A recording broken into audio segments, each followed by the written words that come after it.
forma sistemática, versículo por versículo. Ya hemos avanzado por casi 23 capítulos de este libro, vamos para el 24. Y lo que Lucas nos ha dicho, porque realmente es fantástico el libro de Lucas en ese sentido, es confirmar algo que es muy importante para nosotros, saber en quién estamos creyendo.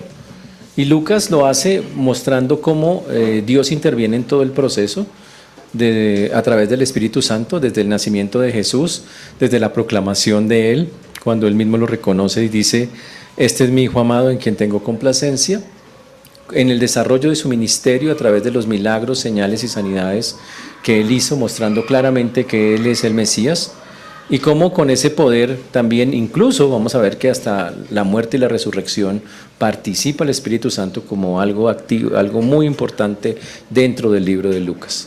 También nos muestra el ministerio del Señor, cómo miles de personas lo seguían por las razones equivocadas, porque desgraciadamente muchas personas solo buscaban favores del Señor, y cómo el Señor cambió su enseñanza. Vimos que en los primeros capítulos enseñaba de cierta manera, el Señor cambia su enseñanza a parábolas para que solo los que tengan un corazón para Él realmente puedan entenderlo, y así lo hace hasta el final del libro.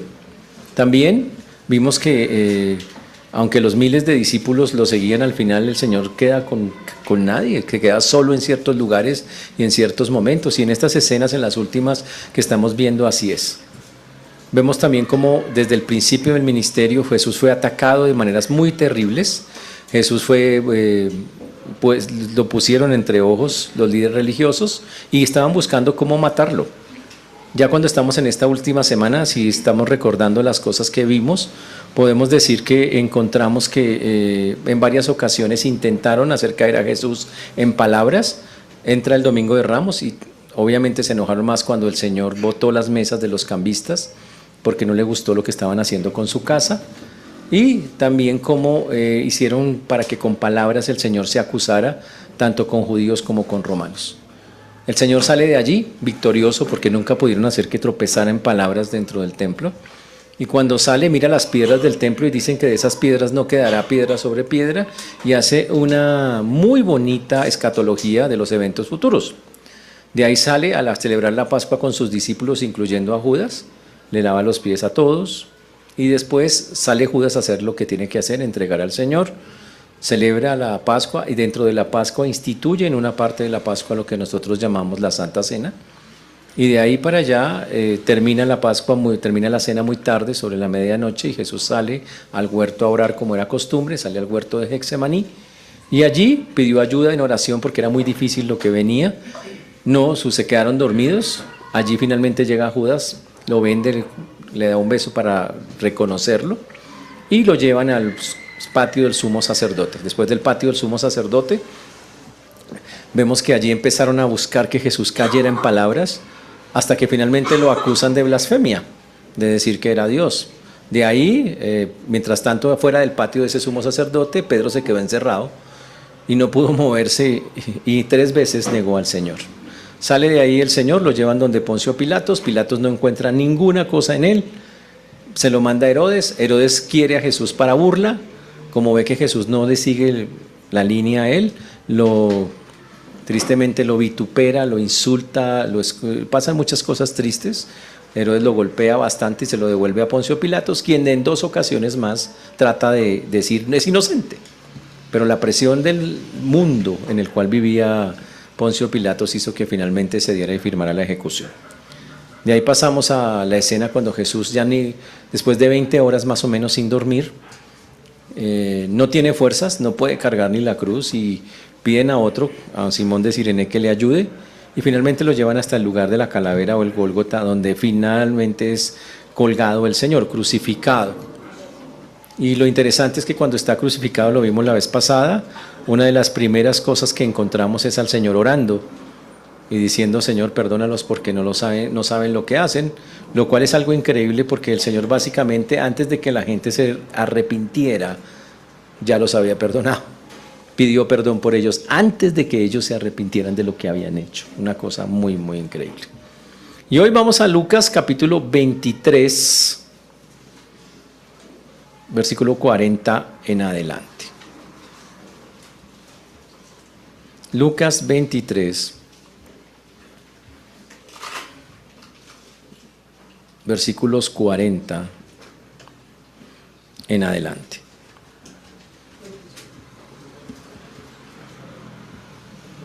Lucas 23, 40 en adelante. Vamos a entrar a una de las historias más bonitas y más teológicas de toda la Biblia. Está llena de enseñanzas increíbles estos 4 versículos que vamos a estudiar hoy. Y el título del mensaje de hoy es Del callejón de la muerte al paraíso. Interesante. Del callejón de la muerte al paraíso. Vamos a orar para comenzar. Señor Dios, te damos gracias por todo lo que haces y sigues haciendo. Gracias, Señor, por tu mano preciosa y maravillosa con todos y cada uno de nosotros. Gracias por cuidarnos, guardarnos, por tantas y tantas bendiciones que día a día, Señor, derramas sobre nosotros. Sabemos que no las merecemos y por lo tanto, Señor, aún así nos hace sentir eso aún más agradecidos, sabiendo que disfrutamos de tantas y tantas cosas solo por tu pura misericordia. Hoy, Señor, permítenos entender estas verdades que hoy vamos a hablar, que sean de edificación para cada uno de los oyentes, que podamos explicarlas con claridad. Y te pido, Señor, que tengas misericordia de todos los que nos escuchan y de tu siervo quien habla en Cristo Jesús. Amén y amén. Del pabellón de la muerte al paraíso. Este es uno de los episodios más conmovedores y significativos de los relatos de la crucifixión. Es uno de los pasajes más complejos, más fuertes, por todas las cosas que vamos a aprender en él. No es simplemente una anécdota sobre lo que pasó en la crucifixión. Es el evangelio puro. Hoy vamos a ver el evangelio en su esencia pura, porque básicamente esos 4 versículos así nos lo van a mostrar. Lucas va a presentarnos una vez más un cuadro. Lucas es bastante resumido, más que otros autores de los otros evangelios, de lo que fue este momento específico de Jesús en la cruz. Recuerden que estamos en los tiempos de la crucifixión, la forma más degradante de ejecución del mundo romano, reservada para los sediciosos, para los rebeldes, para los esclavos, que no solo buscaba terminar con la vida del condenado, sino humillarlo públicamente y disuadir a todos los que lo veían para no volver a cometer ninguna clase de crimen. Y como hemos visto, Jesús fue tratado como si fuera un criminal. Este relato viene inmediatamente después de la burla que vimos la semana pasada de los gobernadores, de los soldados y de la indiferencia de las personas que simplemente se pusieron a mirar a Jesús que estaba allí. Y el texto comienza en el versículo número 40. Antes de eso, los 2 ladrones que estaban en la cruz también se estaban burlando, los 2 se estaban burlando del Señor. Los 2 estaban literalmente diciendo, si tú eres el Cristo, sálvate a ti mismo y sálvanos a nosotros. Le estaban pidiendo al Señor que hiciera una señal para que pudieran supuestamente confiar en Él. Y lo exigieron también. Pero algo pasa del versículo 39 al versículo 40, algo que obviamente vamos a entender que solo puede hacer Dios. Los 2 comienzan insultando al Señor, los 2 comienzan pidiendo que haga el Señor ciertas cosas para confiar en Él, pero de un momento a otro uno de los 2 dice, reprende al otro diciendo, ¿ni aún temes tú a Dios estando en la misma condenación? Uy, el segundo malhechor ha cambiado de opinión. ¿Cuánto tiempo pasó? No sabemos. Jesús está crucificado más o menos desde las 9 de la mañana hasta las 3 de la tarde. Y en este lapso de tiempo, esta primera escena ocurre entre las 9 y las 12 para que nos ubiquemos. Y dice que uno de los 2 ladrones que antes estaba burlándose o diciéndole al Señor que hiciera ciertas cosas, ahora reprende al otro. La palabra reprender la vamos a encontrar en la Biblia varias veces, normalmente cuando Jesús estaba echando fuera demonios. Yo reprendo, bueno, en otros lugares lo utilizan un poquito mal, pero la palabra sí está en la Biblia.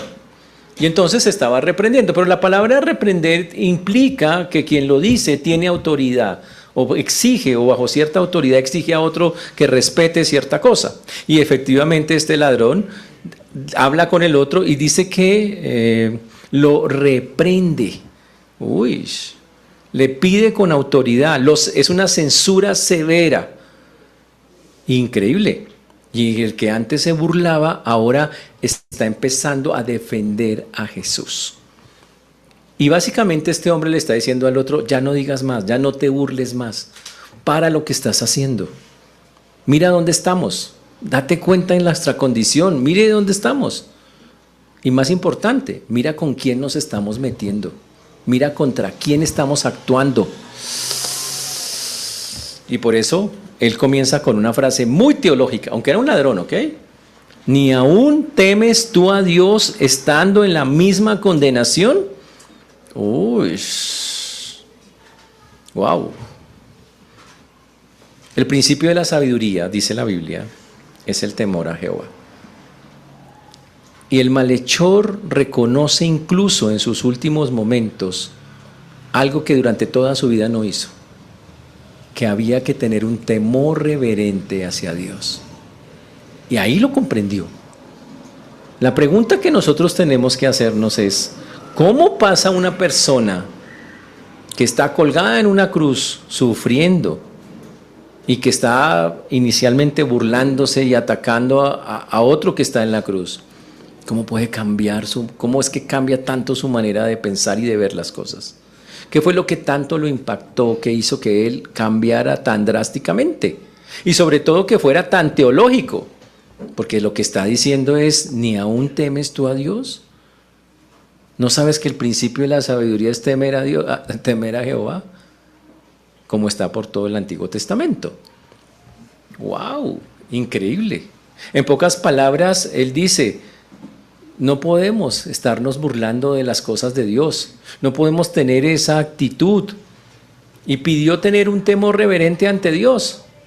En pocas palabras, este hombre empezó a tener un temor que nunca había tenido, un temor, wow, que a medida que se aproximaba a la muerte, él decía, yo no quiero estar así, yo tengo este temor hacia el Señor. Entonces nos surge una pregunta, ¿cuántos de ustedes tienen miedo a morir? ¿Tienen miedo a morir? ¿Es feo morirse? ¿Sin avisar y todo? ¿Cuál es la perspectiva suya respecto a la muerte? Y el problema es que la perspectiva que tengamos no importa, porque la perspectiva que hay que tener es la de Dios. Y el Señor dice que morir es ganancia. Te dice, ¿y uno cómo llega allá?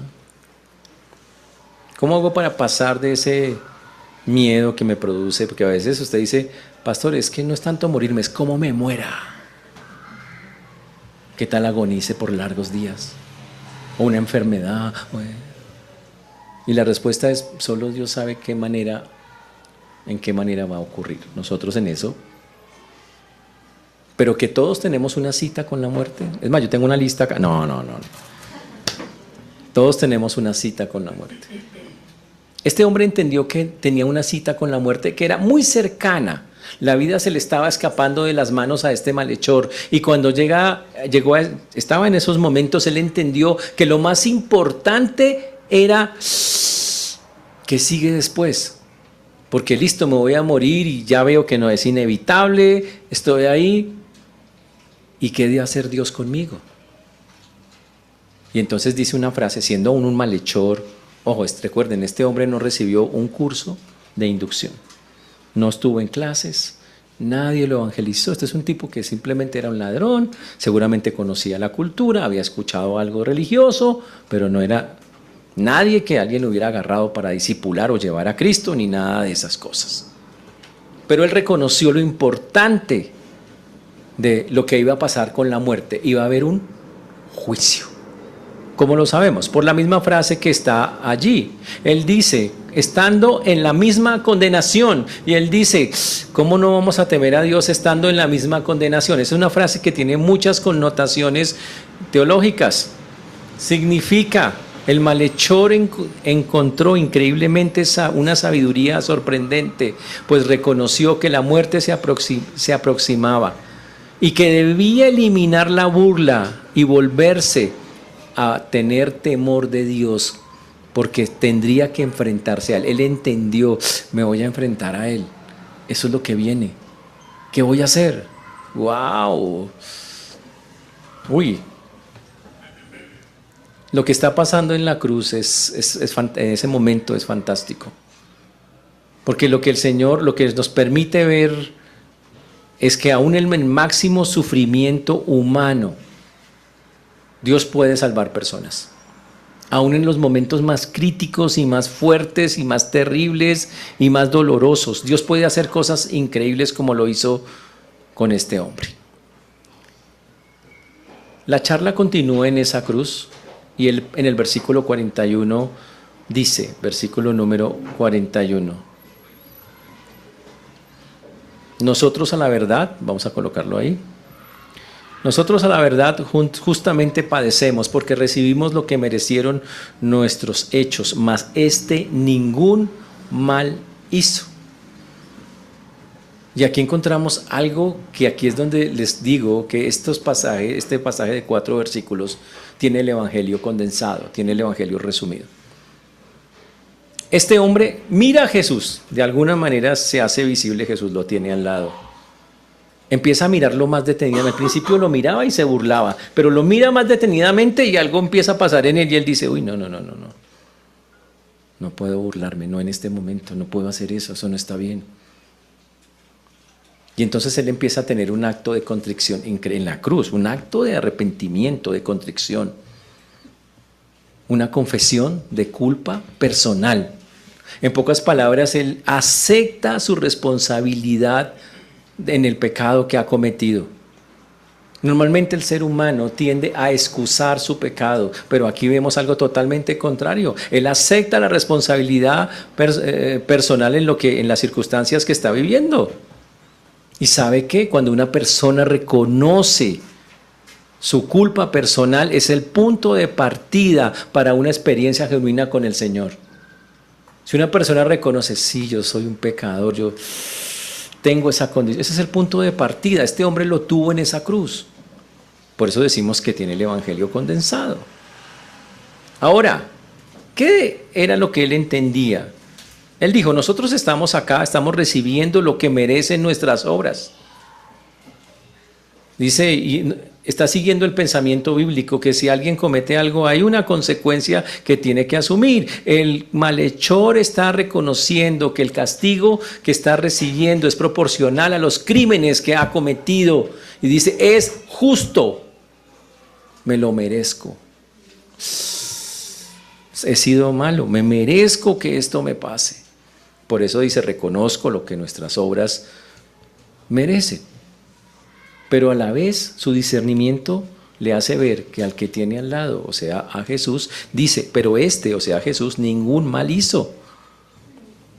Y él dice, él es totalmente diferente a nosotros, completamente. En pocas palabras, el malhechor reconoce no solo que es Jesús inocente de cualquier crimen específico, sino que su conducta entera es apropiada, es correcta. Este no ha hecho nada, él no hay nada que yo lo pueda acusar, no hay nada que él tenga. En pocas palabras lo ve como alguien justo. Ush. Wow. Ahora, eso de ver a Jesús justo en Lucas no fue el único que lo vio. Unos versículos más abajito, en el versículo número 47, si usted lo mira por un momento,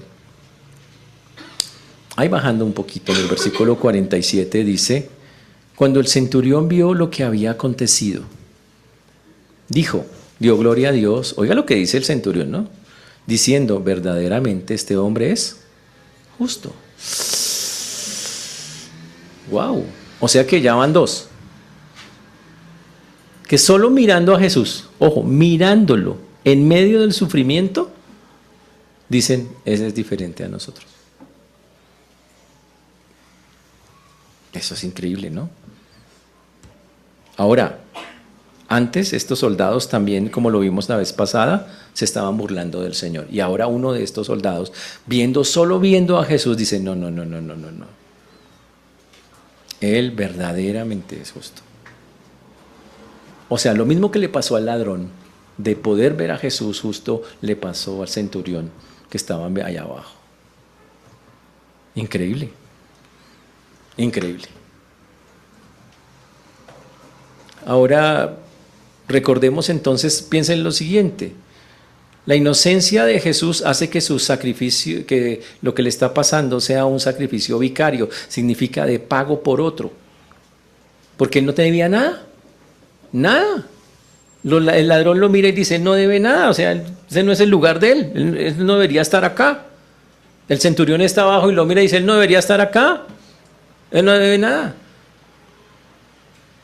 Y eso reafirma el propósito de Dios conforme lo muestra la Escritura. 2 Corintios 5:21 nos reafirma una verdad que la Escritura proclama por muchos lados.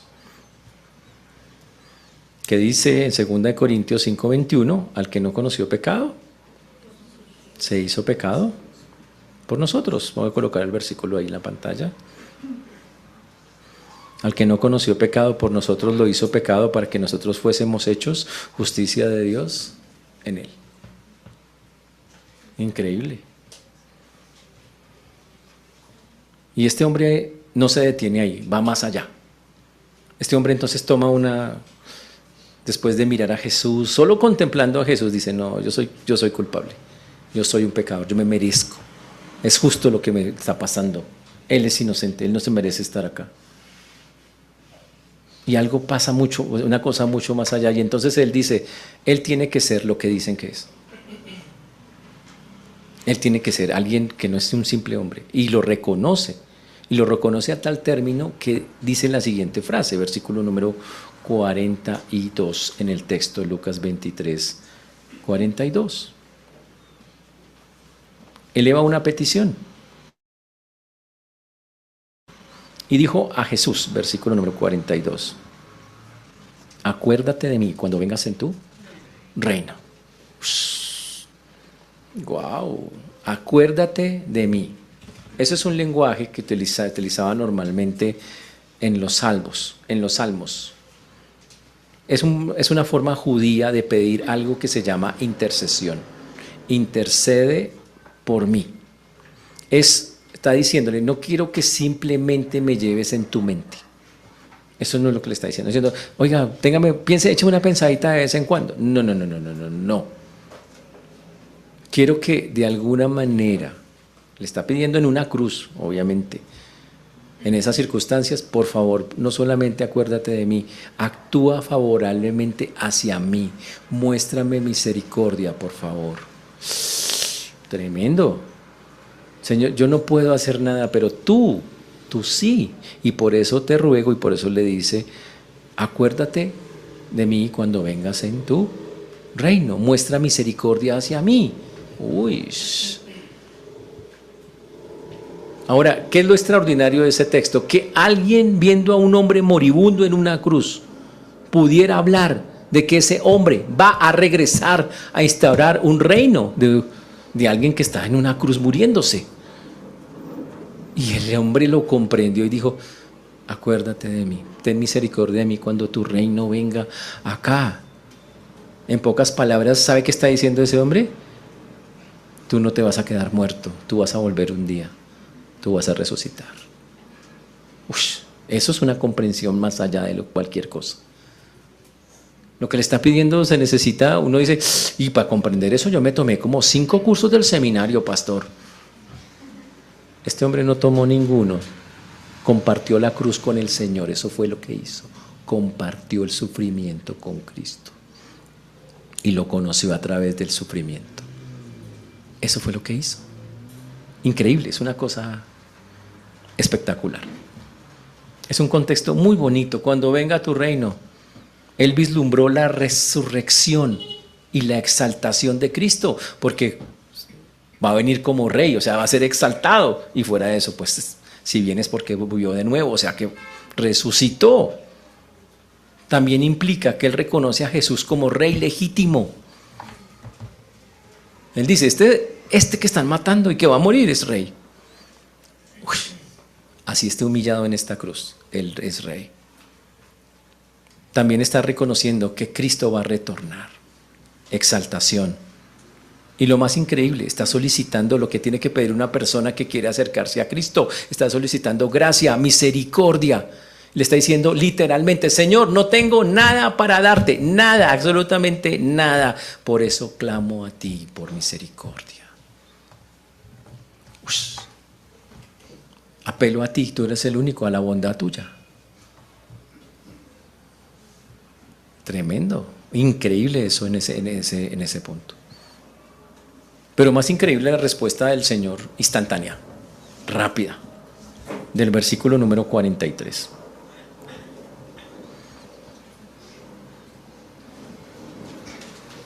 Entonces Jesús le dijo, de cierto te digo que hoy estarás conmigo en el paraíso. De cierto te digo que hoy estarás conmigo en el paraíso. Él comienza diciendo una frase que se llama de cierto te digo, que significa una declaración autoritaria, de autoridad, muy seria y con mucha autoridad. Dice, voy a decir algo que es muy fuerte, muy certero, muy con que usted puede contar con eso. Y el Señor lo hace en esa manera, por eso le dice, de cierto os digo. Y le hace una promesa increíble. La promesa tiene una cantidad de elementos impresionantes de confianza y de promesa para nosotros también. Y aclara un montón de cosas doctrinales que tenemos que entender nosotros. Primera cosa, la inmediatez. Cuando uno muere, inmediatamente está con el Señor. Hay gente que piensa que no, pastor, uno queda en un sueño celestial, como encima de una nube, no sé cómo era esa vuelta, pero algunos piensan eso. Pero aquí dice que no, que el asunto es absolutamente inmediato, no existe el famoso sueño del alma, tampoco existe el purgatorio, que algunos han proclamado.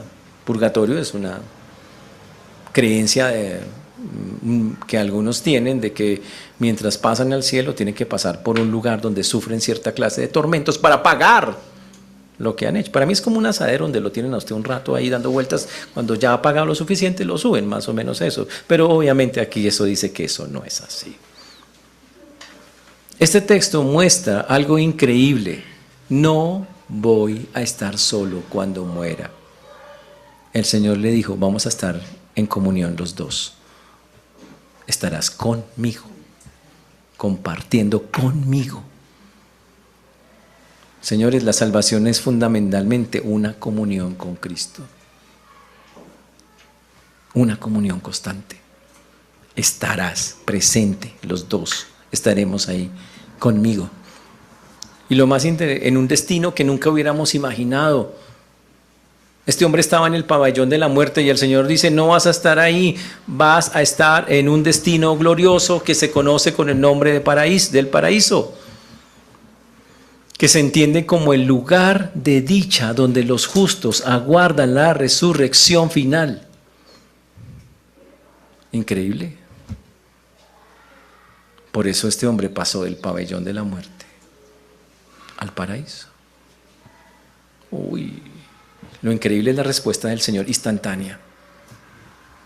El malhechor le rogó al Señor que por favor no lo olvidara, que lo recordara, y el Señor inmediatamente le dijo, ¿sabes qué? Te prometo mi presencia inmediata y te prometo el paraíso en este mismo día. Uy. ¿Qué implicaciones tiene eso para nosotros en nuestra fe? Todas. Absolutamente todas las implicaciones posibles. Desde la salvación, como doctrina o como soteriología. Este es un ejemplo de la salvación por gracia mediante la fe.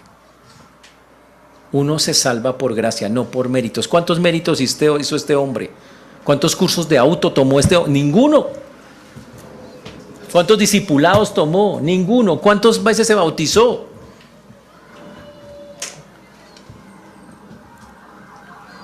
Y claro, no faltará la belleza, pero pastor, uno tiene que comprender todos los conceptos teológicos. A ver, ¿dónde los comprendió? ¿Ustedes creen que Jesús se puso a dar clases ahí de teología en la cruz? Obvio que no. Increíble. Y obviamente es un caso especial. No todos se van a salvar así. Pero esto tiene una connotación muy interesante. La salvación es mediante la fe, independiente de obras o méritos. Ningún sacramento fue administrado, ninguna obra de penitencia fue prescrita. Si usted hace esto, usted se puede salvar. Nada. No hubo un periodo de prueba. No, vamos a ponerlo en prueba por unos, a ver si de pronto usted clase. No hay periodo de prueba. Le fue otorgada la salvación inmediata, gratuita, cuando confesó su culpa y cuando expresó su fe, su confianza en Jesús. Por eso decimos que este texto habla de la salvación.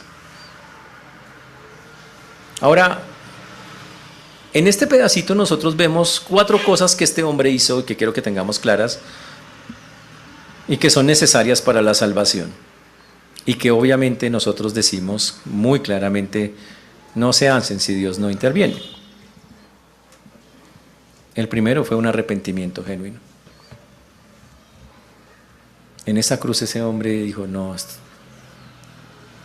es justo lo que está pasando, es justo que vivamos esto, son justas las consecuencias, reconozco mi culpa y reconozco que merezco una condena por esa culpa. No es lo mismo que nosotros a veces hablamos y explicamos que es necesario reconocer que somos pecadores, porque la Biblia así lo dice, por cuanto todos pecaron y están destituidos de la gloria de Dios. ¿No reconocemos también nosotros cuando lo explicamos que la paga del pecado es muerte? Él reconoció, yo soy culpable y me merezco la muerte. Es lo mismo. Y él lo reconoció, se arrepintió. La otra cosa que ese hombre tuvo en esa cruz fue algo que se llama fe sincera. Una fe sincera. Esa fe se expresó en su petición a Jesús y su reconocimiento en el reino venidero. Reconoció, tú eres el rey, o sea, tú eres lo que la gente ha dicho que eres. Tú eres el rey, tú vas a tener un reino. Tú eres el que vino a traer ese reino. En pocas palabras, tuvo una confianza en el Señor, en quien era Jesús. ¿Y no es lo que necesitamos nosotros para salvarnos? Reconocer claramente, yo sé quién eres el Salvador, el Señor, eres Dios hecho hombre. Él la tuvo clara ahí. Y después, wow, la tercera cosa, solicitó gracia. Señor, yo no tengo con qué, no tengo nada, así como no tengo nada que darte. Ten misericordia de mí, por favor, acuérdate.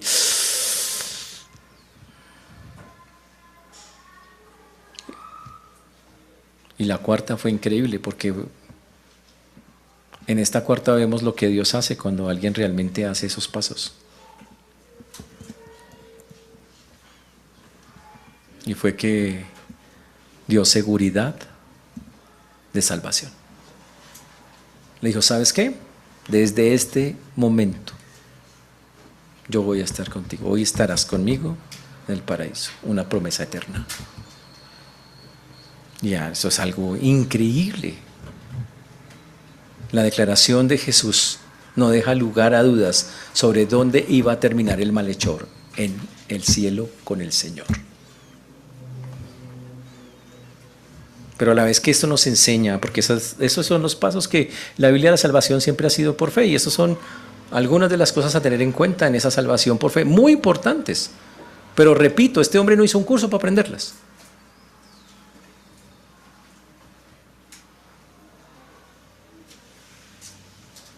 Y a veces vamos a tener que ir a lugares donde no hay tiempo de dictar el curso. La cama de un hospital, en una UCI. ¿Se va a poner a enseñar teología en la UCI? No hay tiempo. un condenado a muerte, como hoy en día en algunos lugares. Y va a haber circunstancias donde realmente no hay tiempo de explicar, solo que Dios obre. Y va lo que pasó ahí. A la vez que esta enseñanza nos muestra esto, también corrige un montón de ideas erróneas. Señores, la salvación no es por obras, no hay ninguna obra que podamos hacer para salvarlos. Y ahí está súper claro. Para salvarse tampoco necesitamos un rito sacramental. Viene después, si está vivo. Si está vivo. No necesitamos esperar un poco de tiempo como en el purgatorio, porque es instantáneo. Y lo más increíble que es en esta escena, es totalmente increíble, es que cuando eso se da, la transformación ocurre en un instante. Es un asunto increíble. Pasó así.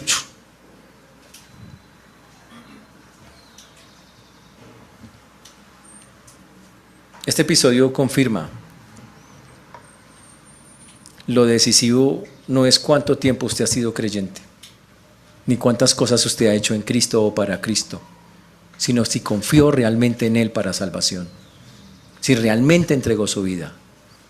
El resto son los resultados de haber hecho esa decisión. Y eso es lo que afirma ahí el texto. Pero por el otro lado, no solamente este texto enseña lo que es la salvación, enseña también los eventos futuros, o lo que se llama la escatología. Nos enseña la visión escatológica de la cruz. Nos enseña que hay vida después de la muerte.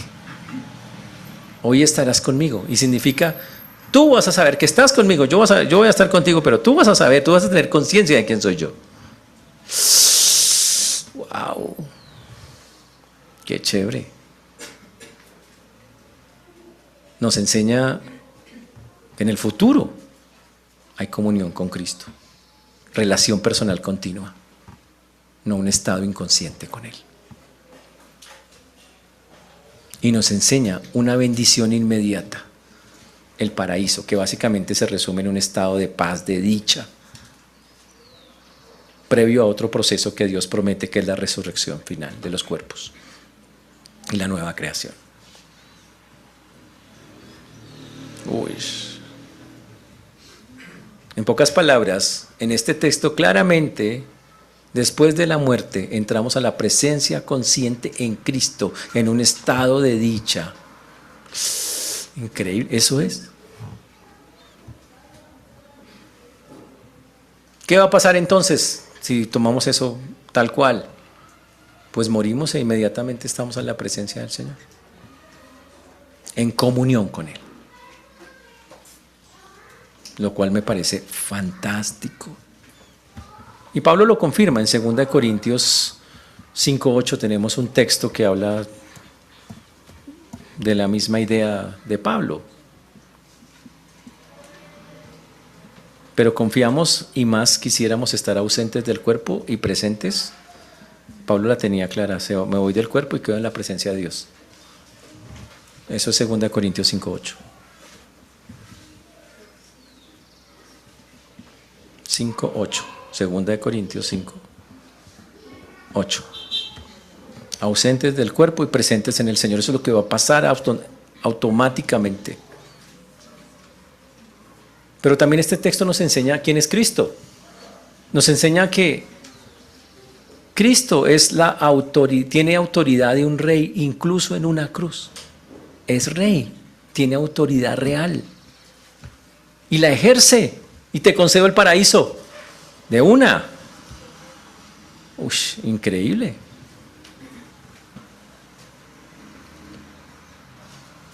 También el Señor, la promesa de Jesús de que Él mismo estaría ese día, significa que la vida de Jesús trasciende la vida terrenal.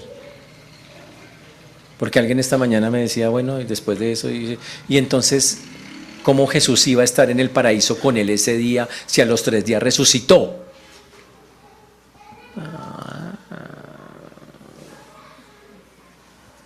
Dije, pues porque es Dios. Dios está en todas partes. Que físicamente o para humanamente tiene unos acontecimientos que muestran eso. Claro. Pero si el Señor le dijo que ese día estaba con Él. Y puede estar allá y puede estar acá porque Él es Dios. Significa que Él trasciende el plano humano. Ese es el punto. Y así es lo que está diciendo el texto. Trasciende el plano humano.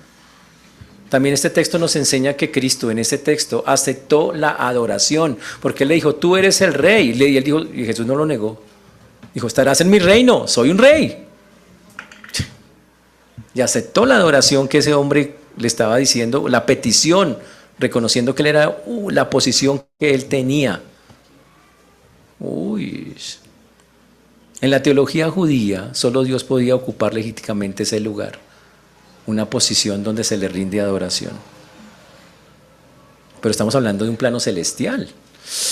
Y la adoración a Dios solo se puede dar a Dios, no a ángeles ni a nadie más. Por eso está en ese plano adorando.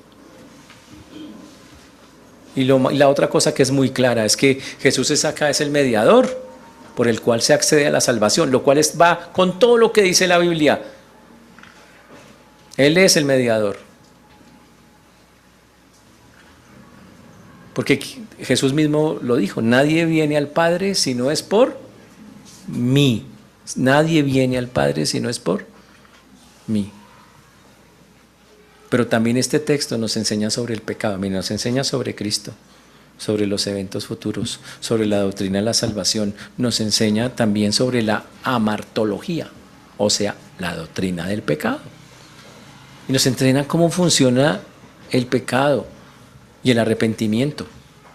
Y nos enseña que hay reconocimiento del pecado personal. Aquí vemos cómo la persona necesita, y el que quiera meterse con Cristo necesita reconocer que es pecador y que no le puede echar la culpa a nadie. Soy un pecador. Eso fue lo que hizo este hombre. También es una persona que tiene que aceptar las consecuencias y decir, me merezco un castigo, es justo lo que tengo que vivir. Pero también es una persona que abre sus ojos y reconoce, Cristo es inocente, yo soy culpable. Y que se arrepiente genuinamente, porque cambia totalmente su actitud frente a aquel que tenía al lado. Eso a nivel humano, a nivel de cómo trabaja el pecado en la vida de la persona. En pocas palabras, este malhechor no tuvo un simple mero remordimiento por las consecuencias de sus acciones. Tuvo un genuino reconocimiento de la justicia divina en Cristo frente a su condición pecaminosa. Llegó a tal punto que dijo, yo tengo una condición pecaminosa, Él es un santo. Él es santo, yo soy pecador. ¡Wow! Increíble. Ahora, este texto es comparable a muchos otros textos de la Biblia donde la salvación sale a flote, donde las personas buscan al Señor. Por ejemplo, en el hijo pródigo. El hijo se arrepintió. ¿Y cuánto se demoró el papá en aceptarlo? De una. ¿Y lo restaura? ¿Le puso un periodo de prueba para restaurarlo? No, lo restauró instantáneamente, igual que en este texto. ¿Y la celebración que hizo? Eso es como estar en la dicha y en el paraíso, ¿no? Y muchos otros textos tienen como esa línea. Y tiene estos mismos elementos que nosotros estamos mirando hoy. Por eso este texto es tan bonito y tan espectacular. En la parábola, en la de fariseo y el publicano, que estaba uno diciendo, sé propicio a mi pecador, y el otro, oh, menos mal que no soy como este. Vemos la justificación del que se reconoce pecador. Vemos que él no se justifica, él dice, no, yo agacha la cabeza, y el otro se cree que es un santo. ¿Y qué dijo el Señor en esa parábola? Que uno baja justificado y el otro no. El que se humilló y reconoció sin echarle la culpa a nadie, ese fue justificado. Y hubo esa declaración divina de aceptación inmediata. Así es como funciona eso con el Señor. Pero esto nos lleva hoy a puntos prácticos el día de hoy. que tenemos que tener claros. La salvación del malhechor nos muestra que mientras hay vida hay esperanza. Nunca debemos pensar que alguien está demasiado lejos para ser alcanzado por Cristo. Nadie está demasiado lejos. Mientras tenga vida, hay esperanza. La gracia de Dios trasciende los antecedentes criminales o morales de una persona. Por eso clasifica. Y siempre cuando una persona se arrepiente genuinamente, encuentra respuesta, acogida en Dios. Algo increíble. Lo que también en la práctica nosotros podremos ver, enfatizar, es la transformación instantánea que ocurre cuando pasa eso en la vida de nosotros. Si una persona dice que se metió con el Señor, algo o mucho tiene que cambiar. Y tiene que notarse, tiene que verse. Y desde ahí en adelante tenemos que tener una fe, una seguridad inmediata, una fe genuina. Increíble.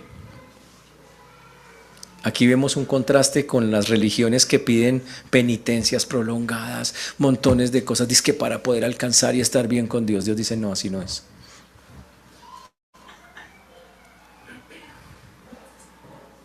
Aquí se cumple algo que la Biblia, mi poder se perfecciona en tu debilidad. El poder que emana de la debilidad aparente de Jesús. Un poder tan grande que salva a personas, que les da vida eterna.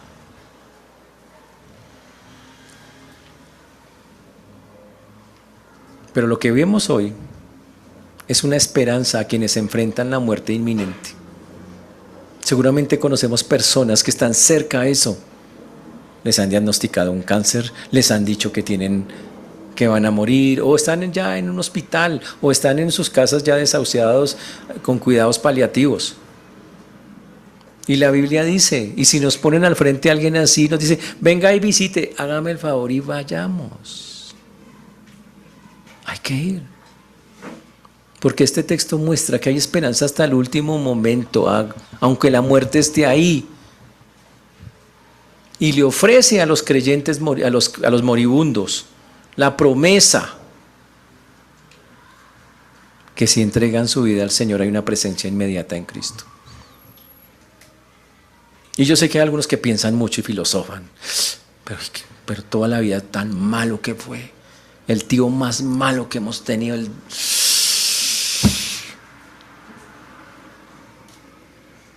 y darle semejante regalo. Pero recuerde que pasa que al tío se le notan más los pecados que a usted y a mí. Pero todos somos pecadores. Ese es el asunto. Y la Biblia dice, sí, vaya, háblele. Porque eso no solo va a ayudarlo a esa persona, sino que va a consolar a su familia con la esperanza de dónde realmente está esa persona cuando muera.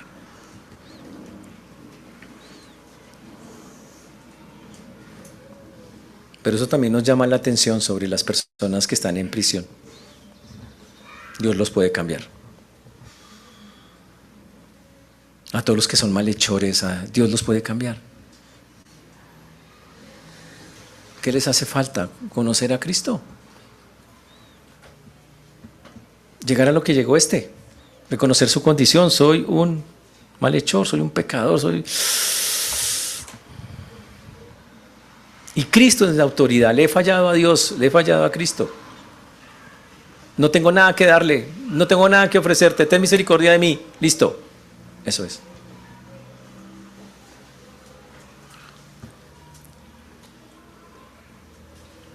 Podemos descansar en que la salvación depende, señores, de la promesa de Cristo y no de nuestros sentimientos. Y también algo que es doloroso para algunos, pero es verdad. Aunque esta persona de esa cruz tuvo una brevísima profesión de fe, mínima e ínfima, porque no tuvo un curso encima, ni un entendimiento, eso no quita que fue auténtica, porque el Señor la autenticó.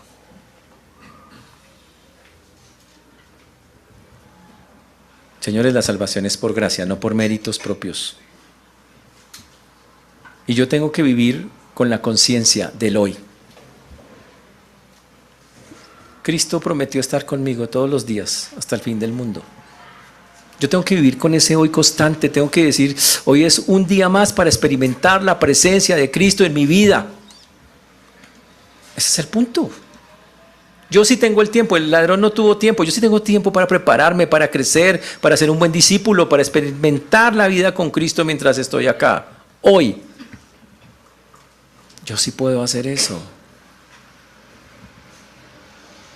Pero es algo que tenemos que ver en la dimensión correcta. Acabamos de ver el Evangelio condensado en 4 versículos. Ahora pregúntense, ¿en cuántas personas de las que conocemos necesitan esto? Miles. ¿Qué hizo que ese hombre cambiara? Tener a Cristo al lado, ver a Cristo de alguna manera. Ni siquiera fue una charla extensa, fue verlo. ¿Y sabe dónde tiene que ver a Cristo? ¿Dónde tienen ellos, los que no conocen, dónde ven a Cristo? La Biblia dice que en unos libros abiertos, que somos nosotros mismos. Somos libros abiertos leídos por los hombres. Y a veces con solo leernos se despierta el interés hacia seguir al Señor. Y Dios hace la obra porque Él es el que la hace. Y eso es lo más increíble de esa historia. Y yo pregunto, ¿esto estamos siendo? ¿Estamos siendo esos libros que la gente... Ahora nosotros somos los parlantes de Dios, como dijo alguien, pero más con nuestros hechos que con nuestras palabras.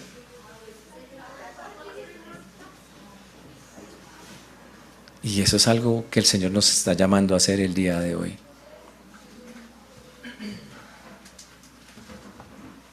La historia de la salvación, señores, la acabamos de ver en 4 versículos. El hombre merece la condenación. Reconoce al Salvador precisamente en su humillación más profunda. Es trasladado del lugar de ejecución al paraíso, no por alguna obra meritoria que haya hecho, sino únicamente por la palabra de gracia de aquel que muere junto a él. Eso es la salvación, algo muy, muy bonito. Por eso, señores, hay que vivir esa salvación, hay que vivirla hoy. Porque los que ya han entregado o hemos entregado la vida a Cristo, ya estamos con Él. Déjeme terminar diciendo que en la cruz vemos simultáneamente varias cosas. Vemos nuestra peor verdad. Somos tan pecadores que se necesitó la muerte del Hijo de Dios para salvarnos. Y por el otro lado vemos el increíble amor de Dios, que voluntariamente su Hijo dio la vida por nosotros. Hay que invitar a este mundo, a la gente, a ese arrepentimiento y a esa fe sencilla que salva, como lo hemos visto hoy. También que a veces, ojo, y este texto los dice súper claro, se va a conocer a Dios en el sufrimiento. Y eso es duro, ¿no? Pero a veces va a tener que ser de esa manera. Por eso hay un pueblo allá afuera de gente, un montón de personas. La Biblia dice que el Señor no quiere que ninguno perezca, sino que todos procedan al arrepentimiento. Y es trabajo, menester, tarea de nosotros, que ellos puedan ver a Cristo en alguna manera, en lo que hablamos, pero más importante en lo que vivimos. Y eso es lo que el Señor nos tenía que decir hoy. Y oremos para que eso pueda ser realidad. Y muchas de aquellas personas que nos están observando puedan de alguna manera interesarse, ser llamadas, tener esa atención en aquel que los está buscando para salvación. Pongámonos de pies, por favor. Vamos a orar.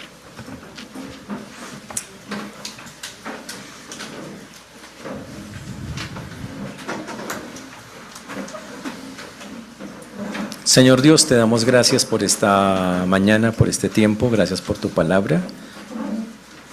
Gracias por una salvación, Señor, que no merecemos. Señor, es triste que algunos solo hasta el final de sus días y enfrentados a la muerte te busquen. Qué tristeza. Pero aún así hay esperanza. Ayúdanos, Señor, a que no ser negligentes y a las personas que nos están escuchando y que aún quieren esperar más y más. A que el día de salvación es hoy. No es al final de los días cuando sienta que muero. Por eso hoy ponemos delante tuyo una vez más, Señor, esta tu palabra. Y rogamos que ella pueda hacer efecto primeramente en nuestras vidas y en aquellos, Señor, a las quienes les vamos a hablar. Gracias, Padre, te damos en el nombre de Jesús. Amén.